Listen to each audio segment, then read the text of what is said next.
What's up, guys? Thanks for waiting. Thought I was going to be able to start at 10 EST, but these rooms take a little bit to fire. Luckily, we got it started right before 7:30. So I was the last person in. We got the 10th pick overall.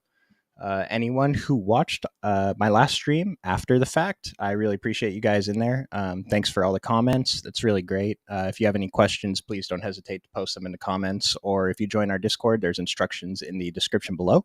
I'm always available to answer questions. Or if you want to say you agree with me on something, or if you disagree, go ahead. I welcome all feedback. I love it. We're rolling in dark mode today because we had a couple comments asking for it. So I'm here for you guys. That's what we're trying to do. So let's just see what we got here. So we only have a couple other badges in here, which is pretty good. With the 10th pick, I'm usually going to be targeting Demantis, but he's probably not going to be there. Kevin Durant falling to the 10th pick is pretty interesting. With these new NBA resting rules, who knows how these teams are going to handle it. I imagine KD, he does fall under that veteran rest. If you are 35 years or older or have played in 1,000 games, then you have a little bit more, I don't know, I guess leeway to sit out games. And Kevin Durant is one of those guys. But I'm just going to go over some of the basic strategy in case this is the first NBA best ball stream that you're catching on this channel. We really want to target the wings early because the quality of wings declines the fastest. I think once we get past about Kyle Kuzma, I talked about Franz Wagner, looked very good in the FIBA games. Maybe he's going to take a leap this year, but we'll see. So maybe he can be in that category. I really liked what I saw out of Jabari Smith Jr. at the end of last season. His ADP is creeping up. It was in the 70s about a month ago, so he's coming up a full round. And I really like targeting the players who, I don't know, sat out a lot of time with injury last season because I think they're a little bit undervalued. Chris Middleton is a pretty good example. OG Anunoby is probably a little bit undervalued too. He missed some time last season. He was one of my favorite targets as maybe my third or sometimes my fourth wing if I can swing it. Even Miles Bridges down here too. He missed the entire last season. It might take him a little bit to get back into it, but Hooper's hoop, and so if Miles Bridges is playing games, he's going to be a player we're interested in. I'm pretty sure he finished as at least a top 12 at his position last time he played basketball, regardless of what happened with him off the court. But he's only going to miss about 10 games, so should be a pretty easy selection there. So we'll see what the rest of these guys do. Let's see, we see LeBron James go at pick 5. It's a little bit earlier than he usually goes. His ADP is 19, and so I just kind of feel like if we want to get LeBron and we have the 5th pick, and if you're only doing a few drafts, get your guys. You don't have to, hope to get your guy a couple picks past ADP. If you're only doing 5 to 10, 20 drafts even, just get your guys. And if LeBron is your guy, that's great. But because the regular season scoring, I should say, because so much of the prize pool goes to the regular season, 75K versus 10K for the playoff prize. I think it's really important that we try to maximize our pick value. And I mentioned Demantis is going to be one of my, so this is kind of this is already a pretty fun room. We see Zach LaVine going 2 or 3 rounds ahead of ADP at pick 9. We're going to take Demantis though. I'm pretty much taking Demantis every time. So past pick 6. So we got Nikola Jokic 1, Luka or Giannis 2 or 3.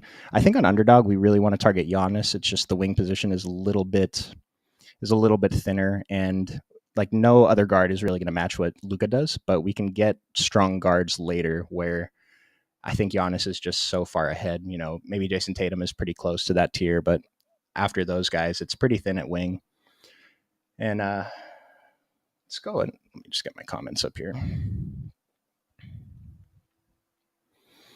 And so I had to jump into it quick. I'm sorry. I have to wait to start the stream until the room fills because I might be sitting here for a half hour waiting for the room to fill. And I don't really have enough to talk about in a half hour pre-stream and then during the stream as well, during the draft.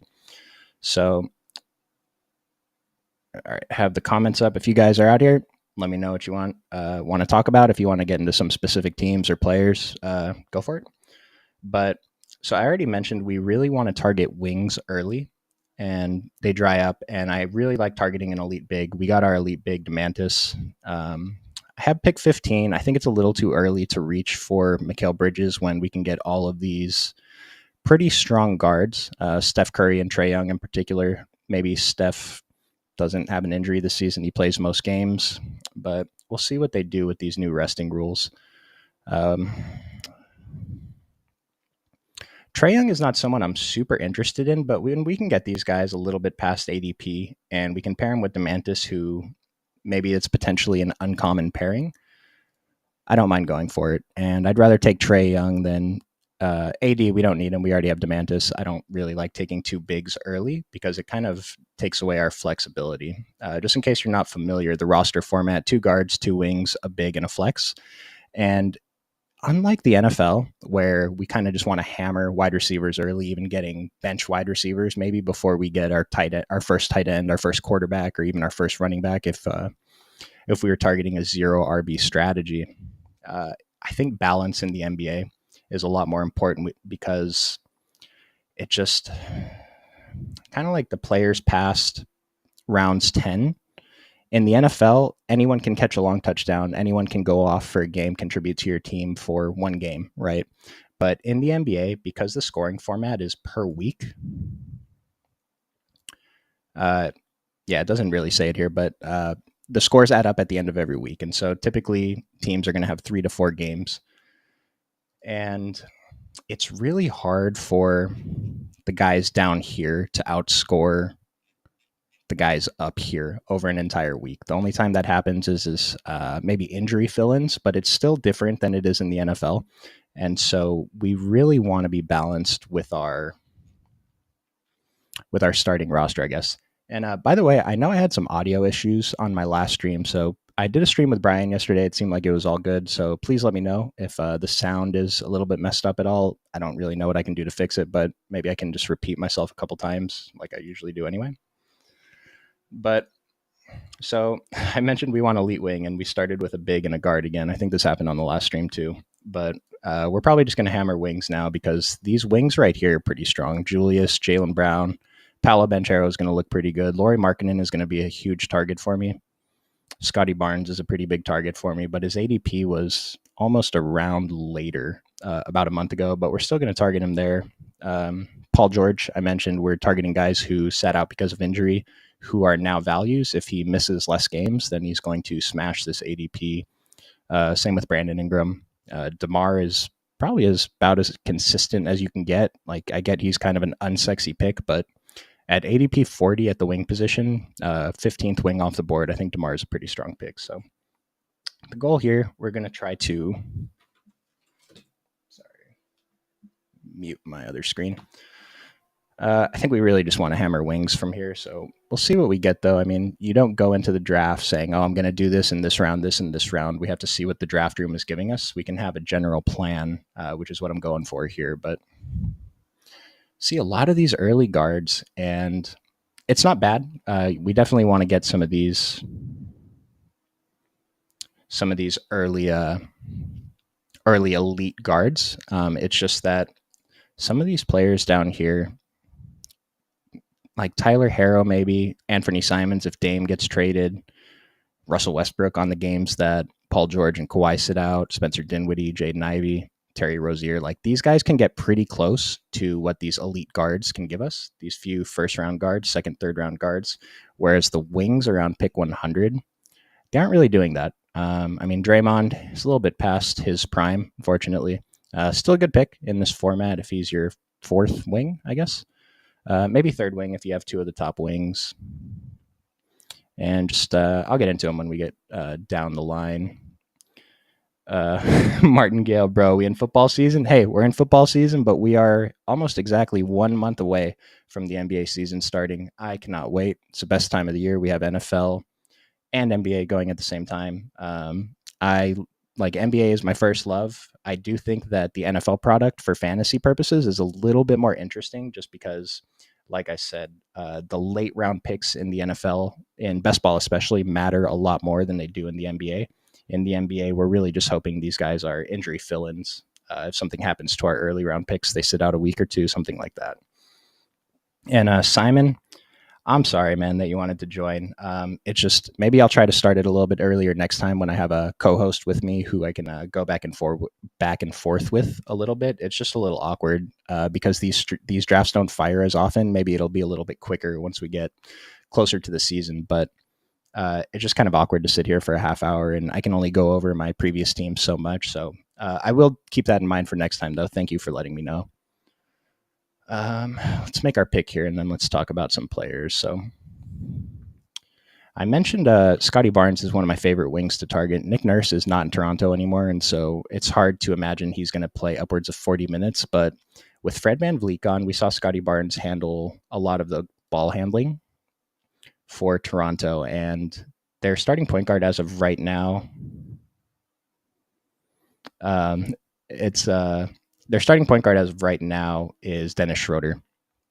And so I think Scotty Barnes is still going to handle the ball a lot. Let me see, I pick 39. I'm going to go for Jimmy Butler here.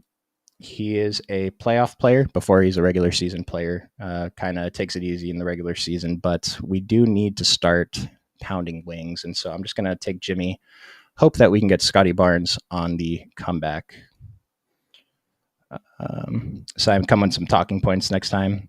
Yeah, I get what you're saying. It's tough because, like I just said, the NBA fantasy product it's a little bit less interesting than football, but I appreciate that. Yeah, maybe I can go through a few different teams or something like that while we're waiting for the draft to start next time. So thank you though. Jamal Murray, a little bit late in ADP. Really like him at 36. He missed a lot of last season, and when he did play at the end of the season and in the playoffs, I mean, he's one of the best guards in the NBA. I think this is way too late for him. Maybe almost a full round too late, probably, for Jamal Murray. If I didn't need another wing right now, I'd consider taking him with my next pick if he was there. But because I do need a wing, I don't think I can do that. So hopefully I get Scotty Barnes here, but this guy looks like he needs a wing as well. So let's see what he does. I mentioned a couple of my favorite values from the first two rounds. Lauri Markkanen, I think he's going to be an awesome wing. Pascal Siakam is going so early now, but I think it's correct just because we need the elite wings, and he is an elite wing. And so pick 13. It's not bad. I like what Mav did here with his start. Two elite wings, get two elite guards who are both values. James Harden and Jamal Murray are definitely values where they're going. So we're going to take Scotty Barnes at pick 39. I mean, there's a debate. You could take DeMar, but I like to take the young player rising. And not to say that DeMar is on the decline, but Jimmy makes you nervous, Simon. Yeah, I mentioned that. Yeah, he kind of takes it easy during the regular season, especially if Damian Lillard gets traded to Miami. I mean, we've heard how many beats talking about it's going to happen in the past week. It hasn't happened yet. Maybe it still does, but we'll see what he does. You're a broadcaster, Simon. Oh, okay. So yeah, you kind of understand.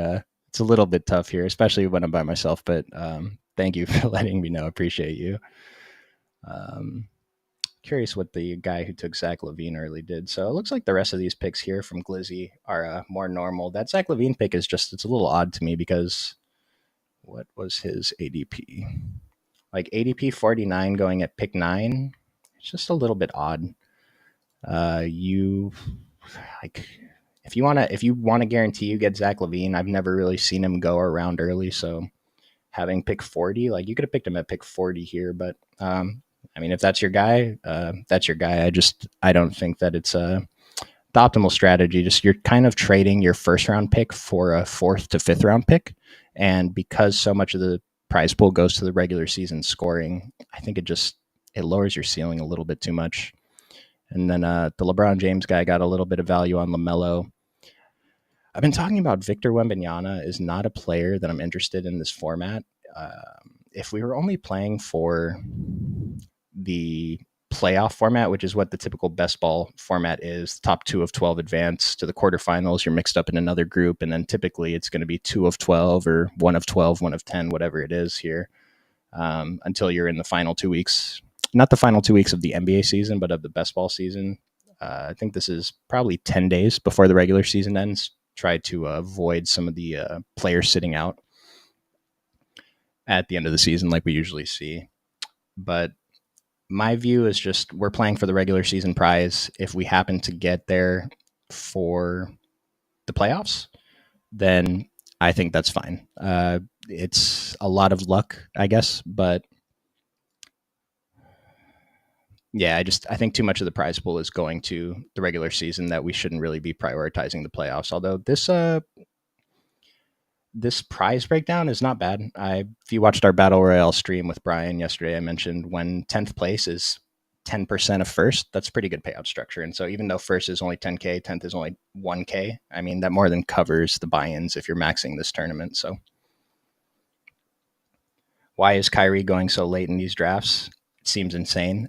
He's another player who falls under that category of he missed games last season, and people are just nervous to take him because if he misses games again, he sits out. And because Kyrie Irving, so he's been known to sit out games for reasons more than injury or just rest. He sat out some games just because he didn't feel like playing that day. Do I think that's going to continue in Dallas? No.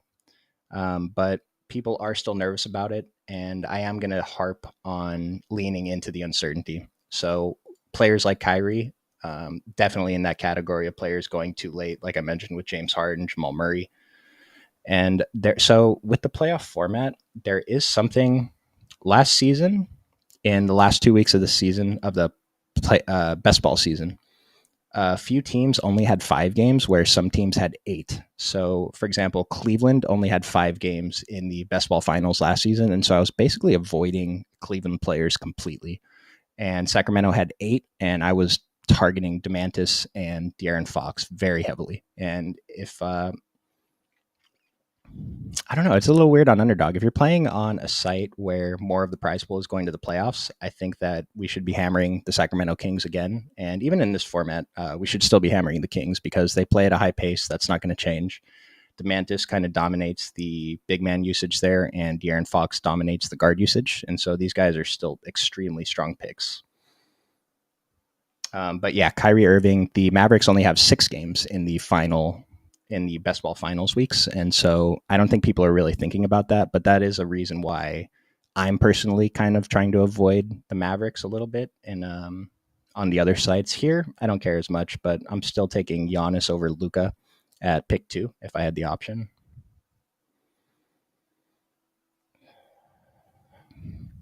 Let's see. I think I would have went for Bradley Beal there. Like, I'm not super interested in him when thinking about him being the third option, but if KD is going to sit out some games and Bradley Beal is going to have a lot of games where he's a second option, I think he's a pretty strong pick at pick 57. Injuries happen to other players.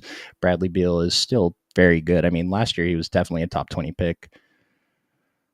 I don't love this, but I'm going to go ahead and take Jabari Smith Jr. It just, to me, he's one of the last strong wings in the draft. Like I mentioned, OG, I don't mind, but Jabari Smith on Houston, they're not going to be very good. I mean, they're not competing for a championship anyway. And with KPJ not there, it opens up a little more usage for Jabari, and he still put up monster stat lines, even playing next to Alperen Sengun. So we have 3 pretty good wings. I'm pretty comfortable, especially if I need him to fill in for the weeks when Jimmy Butler only plays 2 games because he sits out 1. Maybe the Heat only have 3 games that week. But after this, now we're probably going to try to target a couple of guards. I had my eye on one that I was hoping would make it back to me right here. I mean, I would have taken Tyrese Maxey, but I figured one of these guys was probably going to take him. So, does it make sense to take Zion in this format for the first round upside? I know he's risky, but yeah, I mean, where's Zion going at pick 27? I'm not sure. It's just we don't really have much confidence in him playing playing most of the season, I guess. I'll get into it a little bit more after this pick, but I don't think this guy's in the chat, but we're going to go ahead and take Scoot Henderson if he's available. I think that this is a tremendous value. His ADP is definitely going to jump up if Damian Lillard gets traded, and we saw it a little bit in the summer league. And Scoot, oh no, man, I blame dark mode for that, but oh, this is not good. All right, well, luckily he was queued up, so. All right. Well, Scoot was queued up, so we're not really worried about that. Let's close that there. This is not good. All right, I might have to do the draft on my phone, so I'm gonna have to switch back and forth between the chat. But I'll try and I guess I'll leave this up here on the screen while I'm doing that, or I could do it on my other screen, I guess. Yeah, it's kind of weird. Haven't really seen this error happen before. Don't want to close this window completely because I'm kind of afraid of what's going to happen with the stream and with the draft. So sorry about that, guys. Let me just get it over here. Just make sure I have the correct window showing. Stream is all good. Okay, stream is all good. All right, so let's go back to Zion. In this format, especially with the regular season, and even with just the playoff format, we still need to accumulate points to finish top 2 out of this pot of 12. It's a lot more. It hurts our team a lot more if a player's sitting out 2 games a week or sitting out a game a week, I guess. Kawhi Leonard is the player that comes to mind. Like, let's say Zion misses 1 game a week. It's really hard for him. It's just really hard for him to get there. Like, we're missing 1 game. It's much better if a player just straight up misses 2 weeks every now and then or a week every now and then because of injury. But when a player like Zion Williamson is likely to miss a game a week, I mean, I feel like they have to be kind of careful with him, right? He's missed so many games, and he's a tremendous player. We want to see him on the court. It's good for the NBA. It's good for the Pelicans. But let's say Zion, I don't know, let's say he averages 45 points, fantasy points a game, just making up a number here. And if the Pelicans are typically going to have 3 to 4 games a week, and let's say on those 4-game weeks, he's only getting 3 games, like, you're missing out on 45 fantasy points every other week. That's really significant. And especially in this regular season format, the difference between first and second is probably going to be less than 45 points total. Nonetheless, 45 points every 2 weeks, which comes out to 20 points a week. So I talked about, like, I like to lean into the uncertainty and grabbing some of these players who other drafters are kind of nervous to draft. I'm not sure I'm quite there on Zion yet, especially around this pick. I'd rather take Julius. I'd rather take Lauri Markkanen, like Donovan Mitchell, Jaylen Brown, of course.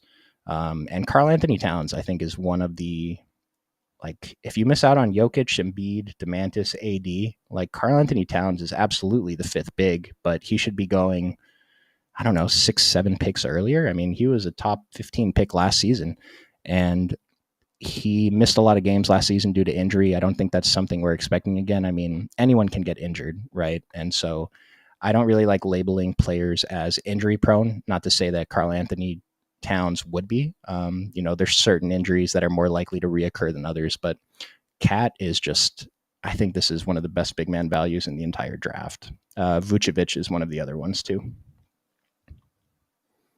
Have I ever won money doing this? Yeah, I made a best ball final last year. Got more than I'm in cash. I didn't win the tournament, and I do very well in NBA DFS. Had my best season ever last season, and I've only been playing the best ball format for a couple of seasons, so I think I'm just getting better. I'm learning a lot of things, and if you're just following what I'm saying, and it doesn't even really matter the players, just target an elite big, target some early wings, maybe grab one of the elite guards, and you should have a higher than average advance rate, which regardless of can't go away from that, which regardless of the regular season prizes, you're still going to get the min cashes for advancing to the next round. And like I said, like, it's not so much the player takes. Obviously, the players matter, but if you're just drafting in the proper format and following the guidelines, then you should do pretty well. Now, keep in mind, in a typical best ball season, the expectation is negative ROI. But if you're playing for multiple seasons, then you should do pretty well. And maybe this is unrelated, but I played MLB best ball for the first time this season, and I made 2 teams in the finals. I drafted 84 teams total. My advance rate was like 40%, which is absurd. And I had a profitable MLB best ball season just from following the guidelines that people were talking about on Twitter, past data from what's worked. And like, I hit on some players, but the player takes really weren't that important. It's more just the format and getting a balanced roster and drafting the proper positions with, around I don't know how to word this, drafting the proper positions kind of like around the round that I think they should go, if that makes sense. And I mentioned we want an elite big, Vucevic at the worst. We want early wings, and we want, an elite guard, maybe two elite guards if someone falls, but we can make up the guard production here a little bit later. Do I think late wings like Obi might have a chance? So Obi specifically, not that big of a fan of. I'm going to go ahead and take Michael Porter Jr. here. I think if another player who missed time due to injury last year, if he doesn't miss time, he's a player who has a pretty good ceiling. He has a very low floor, but I already have 3 wings, so I'm not really worried about the floor. And then we're going to make up our kind of weak guard roster spot with some of these guys over here. So Obi specifically, I don't know that he has much room to really grow. He's already a little bit older than the typical. How old is Obi Toppin? So he's 25. I mean, there's still time for him to hit his prime. In my eyes, a typical prime in the NBA is around age 27 through age 30. Maybe a little bit later for some players, earlier for some more athletic players, but we are interested in targeting players in new situations because the markets usually don't react properly. But I think, where's Obi going here? Obi's going at ADP 131, which isn't terrible. I mean, anyone past round 10, we're basically just taking shots and hoping that they can fill in for injuries here and there. And if we hit on one player that we take past round 10, like out of the 7 that we take here, rounds 10 through 16, I think that's pretty good. Just because in the NBA, like, I'm going to keep harping on this, it's much different than the NFL. We really want players who are going to be on the court for 30 minutes. In the NFL, a player can come in for one snap, catch a 60-yard touchdown, and they're contributing to your roster for that scoring week. Where in the NBA, that's not really possible.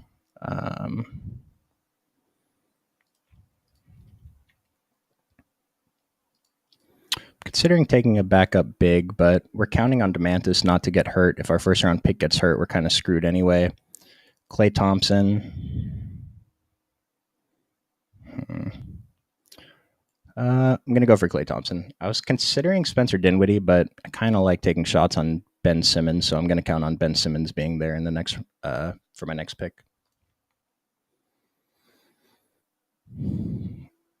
And then late round wings feel strongest about creeping around Middleton value. Yeah, I mean, I think Middleton, he missed so many games last season. If he doesn't miss games, this is almost a 40 fantasy point per game guy. It's about what we expect. And if you play regular DFS, that's something that I consider, earlier here, like how many of these guys can average 40 fantasy points over a scoring week, which is going to be typically 3 to 4 games. And once we get down here a little bit, which of these players can average 30 points over a fantasy week. And speaking of wings, John Collins in a new situation, we don't know what it's going to be. This is a little bit earlier than he typically goes, but I like it. If he ends up starting at the 4 position and they move Lauri Markkanen to the 3, then, I mean, John Collins could smash fantasy value. He didn't really get the opportunity in Atlanta. And so kind of like Obi Toppin being in a new opportunity, John Collins is a much better player than Obi Toppin from what we've seen so far. But like John Collins has the opportunity to smash, what is his ADP actually? I think his ADP was like 105. He went at pick 85. And so, okay, so his ADP is 99 right now. He went at pick 85, and which I don't mind it. He's not going to be there at this guy's next pick, most likely. And so if that's your guy, that's your guy. But it takes away the opportunity for him to really beat his ADP of 99.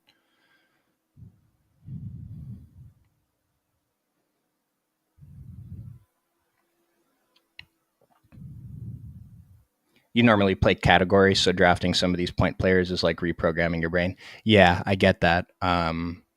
I guess it comes a lot easier if you played a lot on like DraftKings or FanDuel last season, or if you played in the Battle Royale formats on here where you're just thinking about pure fantasy points. I get what you mean though. Like if I'm playing in a home league, when I usually play with my friends, it was typically in just total points format, break it down here just in case. Where point is 1, blocks and steals are worth 3, turnover -1, assist 1.5, rebound 1.2. Like, I understand that the strategy is going to be a lot more, excuse me. I think there's a lot more involved strategy if we are drafting. Not sure if this ad played here. Let me start this over. There's a lot more strategy in the category leagues if that's what you're used to playing. And just you have to plan for, maybe we're punting a couple of stats and we're really focusing on winning these categories each week, where in a total points league, it's like, you kind of just draft the players by like this, in the order of, I don't know, how good they are, how productive they are, their usage. So you're stunned where I took Scoot. Yeah, the thing with Scoot is his ADP is very high. And in the comments last time, someone asked me how I feel about drafting rookies. The rookies going early: Victor Wembanyama at 29, Chet Holmgren around pick 50, and then Scoot in the mid 60s. Where's Scoot? Yeah, Scoot in the mid 60s. And if I didn't think Damian Lillard was going to get traded, I probably wouldn't have that much interest in Scoot. They still have Anthony Simons. They have a couple other good players there in Portland. Let's pull them up. Yeah, Anthony Simons. I mean, Shaden Sharp looked awesome last year. But the thesis on Scoot is if Damian Lillard gets traded, like I said, Shaden Sharp looked great. Anthony Simons looked awesome last season. But Scoot Henderson is probably going to be the rookie of the year this year. Let me see the odds. The year NBA odds. And if Damian Lillard's gone, Scoot Henderson is a player who produces across the board, and players who can contribute in every single category are just going to be extremely valuable. Let me see. And we saw it a little bit over the summer league. So actually, rookie of the year odds right now in order: Victor Wembanyama, Chet Holmgren, Scoot Henderson, Brandon Miller, and then there's a large drop off after that to players like Cam Whitmore, the Thompson twins, Keontae George. But so it's basically a competition of those top 4: Wembanyama, Holmgren, Henderson, and Miller. My fear with Wembanyama is that the Spurs don't really play anyone more than 30 minutes a game anyway. So I think this is way too early for Victor Wembanyama. So on top of not playing 30 minutes a game, he's probably going to be resting back-to-backs here and there. And like I said, if you're sitting out 2 weeks in a row, that doesn't kill your team. But if you're constantly sitting out 1 or 2 games every couple of weeks, that's definitely going to hurt you, especially in this regular season scoring format. So I don't know. Victor Wembanyama, he could do very well. I actually noticed in the Pick'em lobby earlier that they have some season-long props, and Victor's prop was like 18.5 points per game for the season. And I already took the under. If he's not playing 30 minutes, which I will be absolutely shocked if he plays 30 minutes a game, I don't see how he can average 18.5 points. Especially with just who he is, just considering his body type, and he doesn't really have that grown man body yet. This is a franchise cornerstone player. Like, this is supposed to be a generational player, right? The Spurs aren't going to just willy-nilly run him out there 35 minutes a game, whereas a player like Scoot Henderson, he's already been at the professional level for a year, and he can probably handle playing 35 minutes a game. So love taking Scoot, don't love taking Victor. And then I kind of feel that way with Chet Holmgren too. He already missed his entire rookie season due to injury. And so the Thunder are known to rest guys, particularly SGA. I don't think they're going to rest as much this year. I think they're past tanking. They're now competing for a playoff spot. They're not competing for a championship, but I don't think they're really tanking. And this guy took my guy, Ben Simmons. Would have loved to grab Ben Simmons right there. I think he's a pretty good pick at that ADP, but we missed out on him. Could go for Shaden Sharp or Tyus Jones. The thing with Washington is they're not really competing for anything either, and Jordan Poole and Kyle Kuzma are 2 of my favorite picks around that ADP 50 range. Tyus Jones, we saw. It's like I've talked about backup guys, even when they're filling in for an injured starter, they're not really producing on the same level as an injured starter. Whereas, like, say in the NFL, these backup running backs, like, they fall into a role where they get 20 touches a game, and they're not necessarily going to produce at the level that the starter did, but they're getting that opportunity. And when Tyus Jones was filling in for John Morant, whenever John Morant was sitting out, I mean, he was basically uh, a league average starting point guard when he started. And so Tyus Jones on this team in particular, hopefully he starts at the point guard position and they let Jordan Poole start at the two. So Jordan Poole doesn't have to worry about any kind of playmaking. He can just shoot the ball every single time he touches it. It's a reasonable starting lineup if they go that route. Tyus Jones, Jordan Poole, Denny Avdia, Kyle Kuzma, and Dan Gafford. It's not a bad starting lineup. Corey Kispert was starting towards the end of last season. I think he's probably a decent late round flyer as well.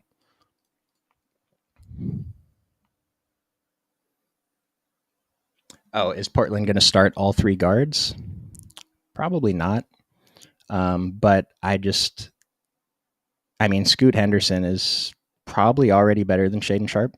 I can't imagine Portland isn't just going to want, especially if Dame's gone. I mean, they're not competing for anything. They're kind of just, I don't want to say they're tanking, but uh, I think it's in their best interest to develop Scoot Henderson, who could be a franchise cornerstone. Consideration here is between PJ Washington. I like Amon Thompson. D'Angelo Russell looks good too. Wondering if I want to take a big man yet, but like if I'm counting on Demantis to be my big man, I don't really have to worry about it. We're going to take PJ Washington. And just he has the ability to average 35 fantasy points over a game week if he plays 3 to 4 or 5 games. And even with Miles Bridges coming back, if Charlotte plays some I don't know, play some matchups where they slide PJ Washington down to the center position, then that's really good for his fantasy value. So I don't mind taking a shot on him there. This is probably a little bit too late for him. Miller Miller will not win Rookie of the Year. I 100% agree with you there. Yeah, it's really just Victor Wembanyama, Chet Holmgren, Scoot Henderson, and I don't know if I'm allowed to talk about like what the chances of them hitting are, but I guess non-specifically, Victor Wembanyama. I don't know how to word it. I have to be very careful with the language I use on these streams, but yeah, I think Scoot Henderson is probably the best bet to make to win Rookie of the Year if that's a market that we're looking to get into. Just I think he has the most potential to play a lot of games and to play a lot of minutes in those games. Now, are they going to start Shaden Sharp, Anthony Simons? Probably not, but I mean, maybe they trade Anthony Simons too. Who knows? I guess we'll just have to see how that turns out. But I'm pretty comfortable with Scoot Henderson here. No chance rookies don't play in Charlotte.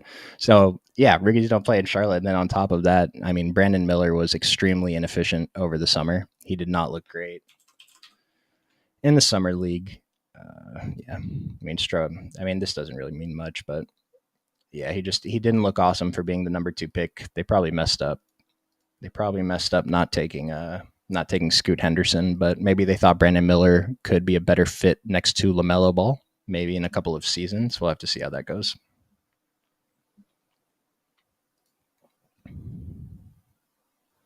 There's a couple of picks down here I don't mind. So I mentioned I'm really waiting to get my second big. I'm probably just going to grab 2 more bigs. I might have to grab 3 just in case, but like if Demantis gets hurt for a period of time, like this team is kind of screwed anyway. So, draft like you're correct, and we're going to draft like Demantis is going to play most games.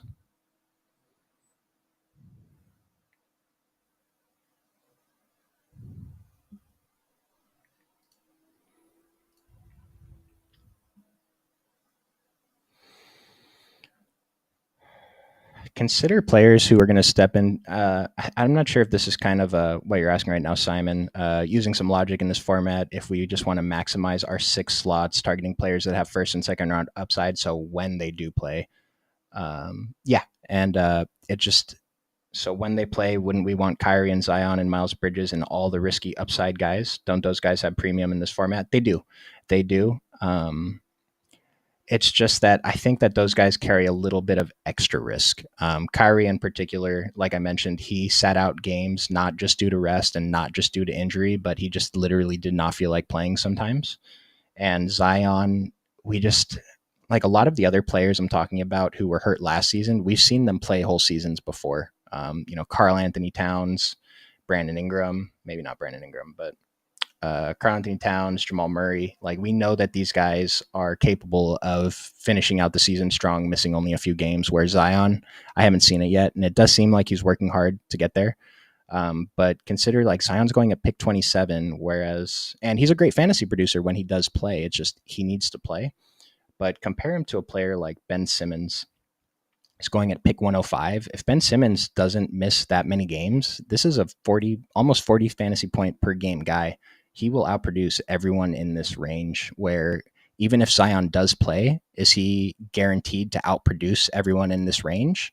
I think that he's a good bet too, but I don't think it's a guarantee like it is with Ben Simmons. And then Miles Bridges. Yeah, Miles Bridges, he's been away from basketball for a year, but I am perfectly confident that he's going to return to his form now. His usage might not be what it was a couple of seasons ago, but he's a very good player, and 69 is probably a little bit still too late for him. I think his ADP is typically in the low 70s, but yeah. And I'll pull up one of my other, let me see if I can just pull it up here.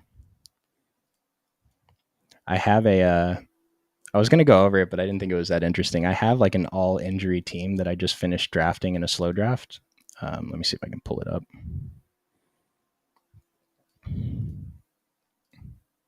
Okay, view full draft. Let me make these 2 picks here, and I'll pull up my all injury team that I made. Like Simmons, yeah, his ADP has gone up 15 slots in the last week. And I don't know if you drafted a lot of NFL stuff, but in the NFL, it's almost like one clip from training camp would bump these guys' ADPs up a round or two. And in the NBA, we don't really see that happen as much. It's just that, I guess, we have more preseason confidence in what these guys' roles are compared to the NFL. Hold on, I need to decide who my backup bigs are going to be. So I'm basically just full punting big man. If DeMantis gets hurt, this team is done anyway. So we're just going to ride with DeMantis. There's a couple guys down here that I think are just definitely good values. Dennis Schroeder, assuming he's the starter for Toronto, I think he's a great pick here. And then I'm going to end up taking another guard with my next pick. I don't think these guys are in here, but Emmanuel Quickley, we've seen the ceiling. You know, there's something about guys, like, we think that they can have the ceiling if they step into a starter's role. Emmanuel Quickley, I think he put up like a 70 fantasy point game last season, averaged 40 plus when he was the man, when Jalen Brunson was sitting out. So Emmanuel Quickley is a player I'm very interested in. Anything happens to, like, if we knew Jalen Brunson wasn't on the Knicks now and Emmanuel Quickley was a starter, he'd probably be going in the 60s, right? If not earlier. And so Emmanuel Quickley, like I talk about, we can find guards who can get close to the early guards production. This is the prime example right here. Emmanuel, jerk. Yeah, I guess it was probably too good to be true. I probably could have just taken Quickley instead of Schroeder, considering Quickley's ceiling is higher than Schroeder. Schroeder is just a little bit safer, which we're not necessarily going for safe in this format. Don't like any of these wings. KPJ, probably never going to play in the NBA again.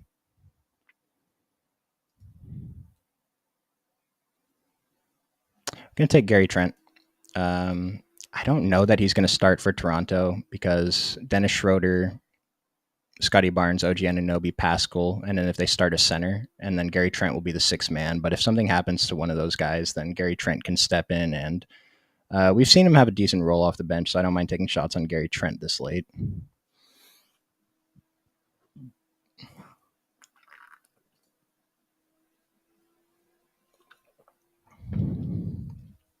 Yeah, Ja Morant too, especially. So with the regular season scoring, it's a little bit weirder with Ja Morant, but if we're taking Ja and then we can also get Marcus Smart, who's projected to be the starter, or I'm assuming is going to be the starter for Ja while Ja sits out his 25-game suspension. I think it's fine. We're not losing too much, and he can help when he gets back. It's kind of weird with the regular season format. You know, he's going to miss a quarter of the season. Maybe it takes him a few weeks to get back up to the form that we're used to seeing from Ja. And then if it was just the playoff format, we wouldn't really care. Like, we're taking Ja every time at 53 if he's available. But yeah, another one of those players who, I don't know, is 50 games of Ja Morant averaging almost 50 fantasy points worth slightly less than 70 games of Jordan Poole averaging almost 40. I'm not sure. I think it depends who else you get to fill in at the guard spot. So, like Markel Fultz, this is a tremendous pick too. There's reports that the Magic are looking to trade Cole Anthony, and if Cole Anthony gets traded, Markel Fultz, we saw him not really playing 30 minutes, but this is the first time in his entire career that he's healthy for a training camp. And if Markel Fultz can get up to just 32, 33 minutes a game, even, I think this is a tremendous pick. Triple double upside, him, Paolo Banchero, Franz Wagner. Orlando's really not working with much. They have where is he? Wendell Carter Jr. too, but they're not competing, so we can just target these guys and hope that they produce big fantasy points. Yeah, investor better. The one clip highlight ADP bumps were crazy, and that's kind of what happened with Ben Simmons. We saw a video of him hitting threes with Dennis Schroeder or something, and then videos of him working out. We hear him talking about he's ready to go, and like where he's going now, his ADP is what, 99. That's more appropriate than whatever it was before that. Let's see, Glizzy. Yeah, Ben Simmons at ADP 107. Like this is getting closer to where he should, but it's still a value at that ADP. And so I'm even taking Ben Simmons a little bit earlier than that at pick 99. Sorry, I have my all injury team pulled up here. Let me just make these next two picks and then I'll pull it up right after. Who are my late round garbage season targets? So going back to the question from the previous stream on how hard I'm targeting rookies, I'm not quite sure how I feel about the rest of the rookie class beyond like the first few obvious guys. Those top three, Brandon Miller, Cam Whitmore, the Thompson twins. I think Keontae George is a pretty decent late round target. Would be more powerful in playoff formats, kind of similar to, I'm thinking like Jalen Williams on the small forward Jalen Williams, Jalen, on the Thunder last season. He stepped into that starting role towards the end of the season during the fantasy best ball playoffs, and he looked awesome. Like if you got him in the late rounds and you nailed your other picks, you were feeling really good about your roster. And I think Keontae George is one of those players who could have the opportunity to do that, just thinking about the other guards on Utah. Jordan Clarkson, Talen Horton-Tucker, Colin Sexton. Like Keontae George, if he's good, and Utah's probably not going to be competing for anything this year either, probably not even the playoffs. Like, why not just let Keontae George run out the rest of the season, play 30 minutes, see what happens, right? We're going to go Steven Adams here. So another guy who missed time due to injury, but he actually flashed a higher ceiling than we're used to seeing from him. And Steven Adams is, from some other players' accounts, the strongest player in the NBA, which I don't know how relevant that is for fantasy. It's just something cool little fact I like to say about him. But like if we need him to fill in some weeks for Demantis, this is a guy who I expect to average at least 30 fantasy points, who showed us the potential he can maybe get up to 40 over a scoring week. You think the Jazz are going to be a little bit too good? I have a little more confidence in the Thunder being good than I do the Jazz. Just the Thunder, like SGA, he's a mega stud. He's a at worst second team All NBA. He's going to average 30 points, 30 real life points. If Chet Holmgren isn't awful, which I don't expect him to be, maybe he can play 25 to, I don't know if he'll get up to 30 minutes, but 25 plus minutes for Chet Holmgren would be pretty great for him too. Do I need a wing? Another player who's going to fill in when stuff happens. For some reason, Kyle Anderson was like one of the best players in the world when he was in a starting role when a couple of the other guys were out from Minnesota last season. So as another late round flyer, Kyle Anderson, awesome. Most of the season, he's not going to give us much, but those few weeks where he just steps into this monster role, we're going to feel pretty good about having him on our team. Let me see how many picks I have left. So I have 2 picks left. You know what? I'll show my garbage team at the end of the draft. We're getting into some late round garbage guys, or I'll show my all injury team at the end of the draft. We're getting into some late round garbage guys here. But yeah, Keontae George, pretty good late round rookie flyer. Just we haven't seen him yet. He could be nothing, but he could be spectacular. Whereas like Dillon Brooks, we have some confidence Dillon Brooks is going to play a lot of minutes for Houston, but his usage is pretty low, especially when he's going to be next to Jalen Green. We don't know what's going to happen with the Thompson twin, Cam Whitmore, 2 rookies. Jabari Smith is going to take up usage there too. me see who else is on Houston. Oh yeah, Fred VanVleet's a big one. So it's like Dylan Brooks is going to play. He's going to be on the court, and I want guys who have the potential to play 30 plus minutes. But Dylan Brooks, he just doesn't do much with his 30 plus minutes, right? Jay Sean Tate. Yeah, I guess Houston is I don't know. Houston's not that strong. So Dylan Brooks is going to play, and he's going to have some weeks where he goes off. I know he did pretty well in one FIBA game, but the other FIBA games he didn't. So it's like if Dylan Brooks, let's say they have 4 games in a typical week, the Rockets, Dylan Brooks has 25, 25, 40, and 25 fantasy points. I mean, it's worth something, but I think at these late rounds, like we're not looking for safe. We're just looking for guys who can potentially have a really high ceiling, like Norman Powell, for example. When Kawhi Leonard and Paul George sit out, his ceiling is pretty great. Like he is the man on the Clippers. Even when Russell Westbrook's there, like Norman Powell's the best scorer when Kawhi Leonard and Paul George are not there. So, another thing I really like to do, I mentioned Cat is one of my favorite players to pick. And then, so it's a lot easier with the big man position when we can draft their direct backup, where in the NFL, maybe we're not interested in handcuffs because we're shooting for ceiling only. But if Demantis goes down and we're counting on these backup bigs to contribute scoring, we're probably not competing for the regular season scoring prize anymore. And there's not a backup behind Demantis that we're super confident in is going to get those minutes, right? Like, do we really want to draft JaVale McGee or Alex Len to this team? No, we don't. But if we have, for example, Karl Anthony Towns or Rudy Gobert, and we're counting on them to contribute points to our team, I think Naz Reid is a really, really, really strong pick. Whereas, sure, Cat and Naz Reid could both be injured at the same time, but if Cat gets injured and we have Naz Reid filling in, Naz Reid is a tremendous fantasy producer. And I think he just got paid.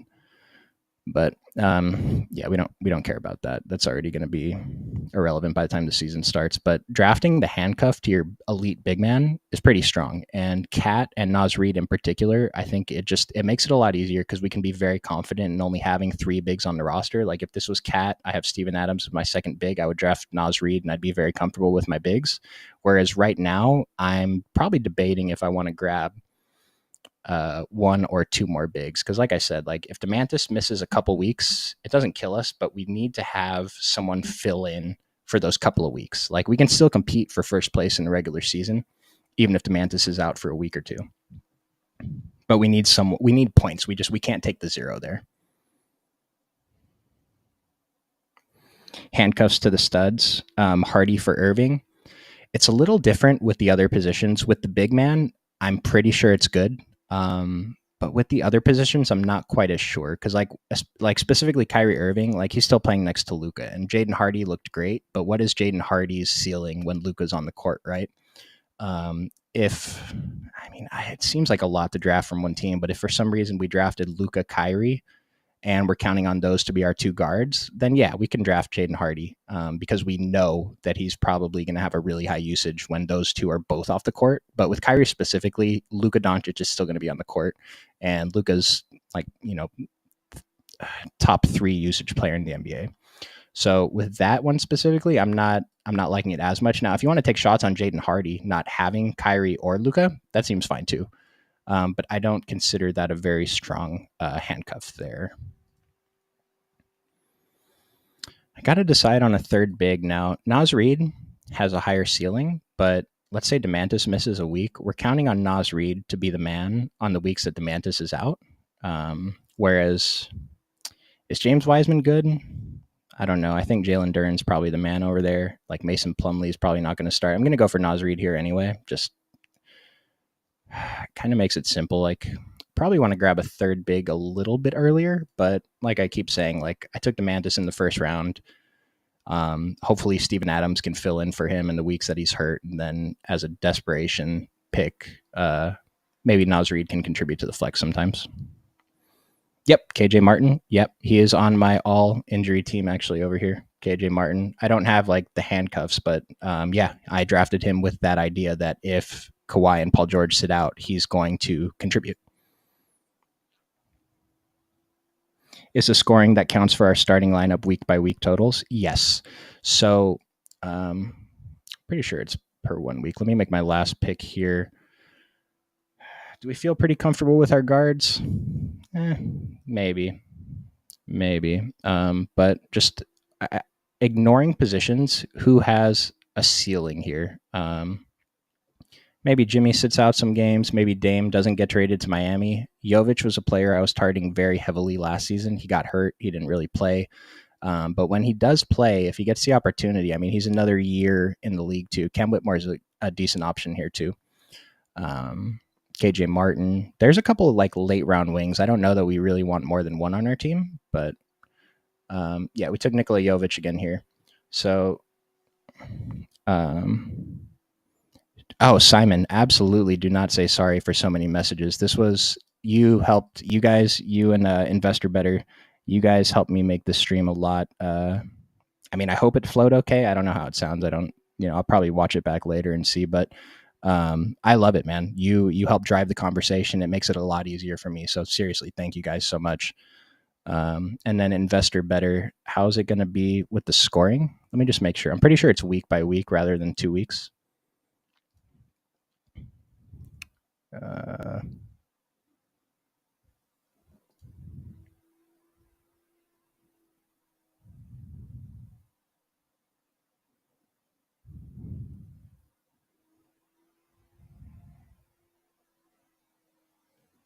Yeah, I'm pretty sure it's one week by week, not 2 weeks, and that just means like however many points Scotty Barnes scores in week one.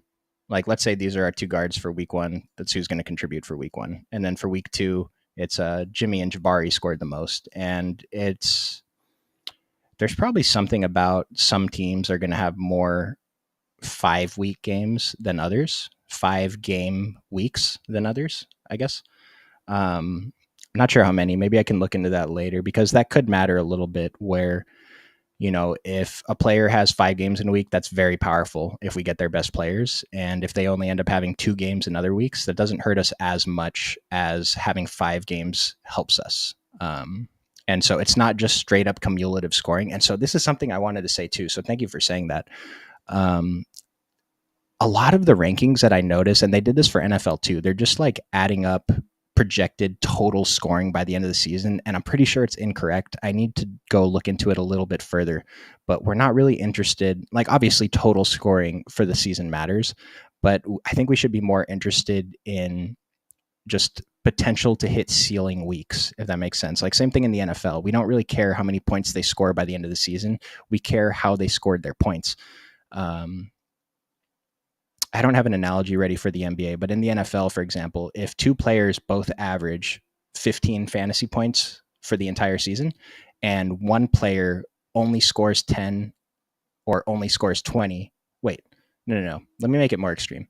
Let's say there's 2 players who both average 15 fantasy points for the season in NFL, and one player only scores 0 or only scores 30 every other week, 0-30, 0-30, versus the other player who scores 15 every single week.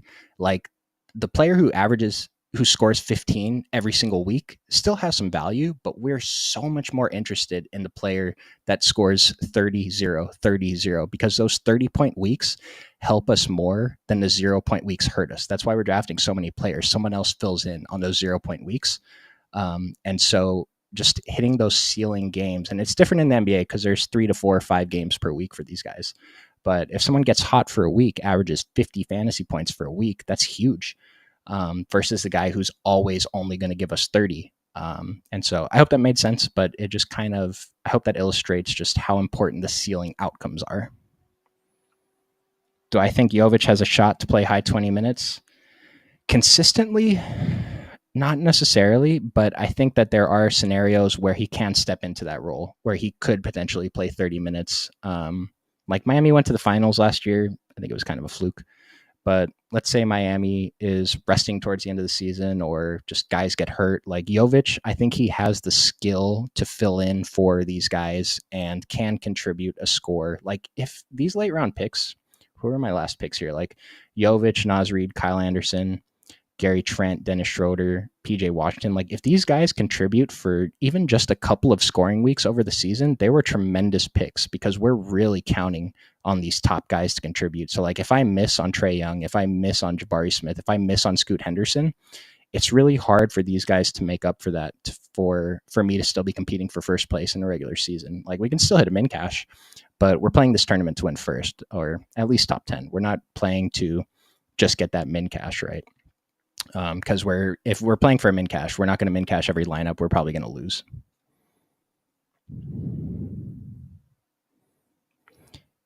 Heat fan and Jovic didn't play because he was only 19. Yeah.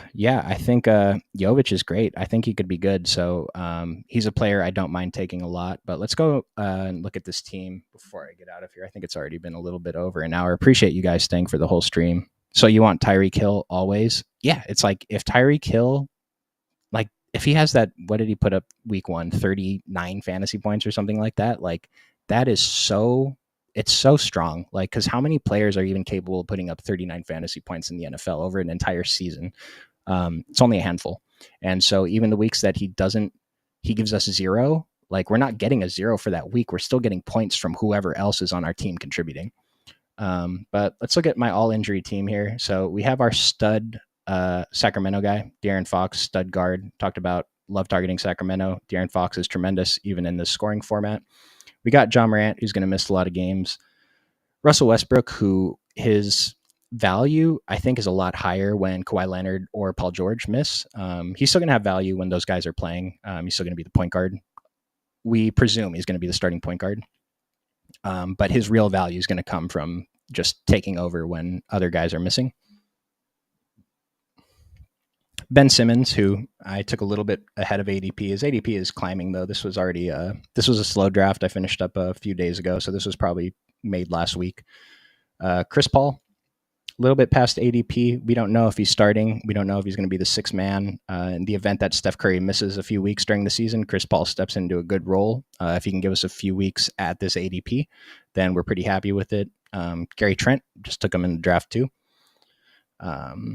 He's a guy who is going to contribute off the bench, and if something happens to one of the starters, he can potentially step into a starting role. Maybe he can average 35 fantasy points over a scoring week. We've seen it before. Giannis, pick number 3. Yep.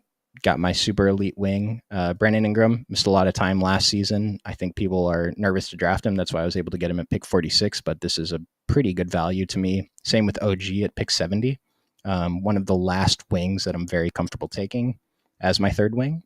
Bojan Bogdanovic. Detroit paid him, and he's a vet. This is a young team. They need a veteran presence. It helps with the development of the young players. When he does play, he's a player who can catch fire. He can average maybe 35 fantasy points over a scoring week. Hopefully we don't have to depend on it if these guys just stay healthy, but he's there. Trey Murphy, who I thought was a great value before he got hurt. He's going to be missing some time. Let me see what it says here about Trey Murphy. So 16 days ago, he underwent knee surgery, expected to miss 10 to 12 weeks. It's already been 2. So even if he's out, season starts in a month. So let's say he misses the first month of the season. He takes maybe even a month to get back to where he was. Like 12-week recovery, miss around 15 games. It's not a big deal. I think we're getting a little bit too good of a value for him only missing 15 games. Took Jovic and KJ Martin just in case. Like I took the extra wing here. Like we still gotta have some backup, but draft like you're right. But these guys do miss games, and so we have some backup here. And then I got my Karl Anthony Towns share at his pretty value ADP of 28.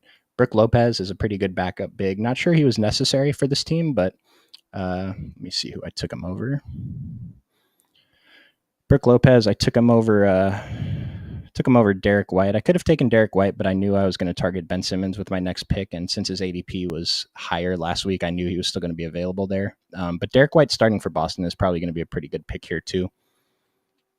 And then, Naz Reid as the handcuff for Karl Anthony Towns. So the all-injury team, I think these guys are mostly values, and I'm pretty happy with all of these players. I think these are all players we should target, maybe not necessarily on the same team, but I like all of these guys. So that's all I got today. Really appreciate you guys, Simon and Investor Better and Kevel. I saw you creeping in there talking about waiting on two. I can't do another draft right now. I'm a little bit parched, but we're gonna try. I talked to Brian today. We're gonna try to get at least one of these streams out per week until the season starts. I understand that there's not that much content for the NBA best ball, and I do think that I'm a pretty good person to talk about this stuff. I understand the format. I'm very in tune with the NBA. And so I appreciate you guys. I appreciate your time. If you're watching this on repeat later and you have a question, join the Discord. Instructions in the description below. You can reach out to me on Twitter at Chuck Silver DFS. I don't think there's ever a question that I haven't answered. Or, like I said, if you disagree with me on something, go ahead, tell me you disagree, and we can look into it and see if I'm off on whatever it is. Just in case it's your first time depositing to Underdog Fantasy, use the promo code Occupy2. And I think this weekend they're actually matching deposits up to $500. So if you waited until now to deposit, great time to deposit. Deposit 500, get the 500 site credit. Double check that it says that when you're depositing. I'm not sure when that ended, but Brian told me about it yesterday. I imagine it's going to last for more than one day. And yeah, you can do a lot of stuff. NBA best balls. We got some. If you're not interested in NBA, I know someone said it's NFL season. Looks like there's going to be some overlay in the NFL live final. We can do the battle royales. I'm very excited to get into battle royales for the NBA. And just lots of options if you want to, they even have a $3 12-person draft for the NFL weekly. So lots of stuff going on. Appreciate you guys, and I will see you next time. Thank you.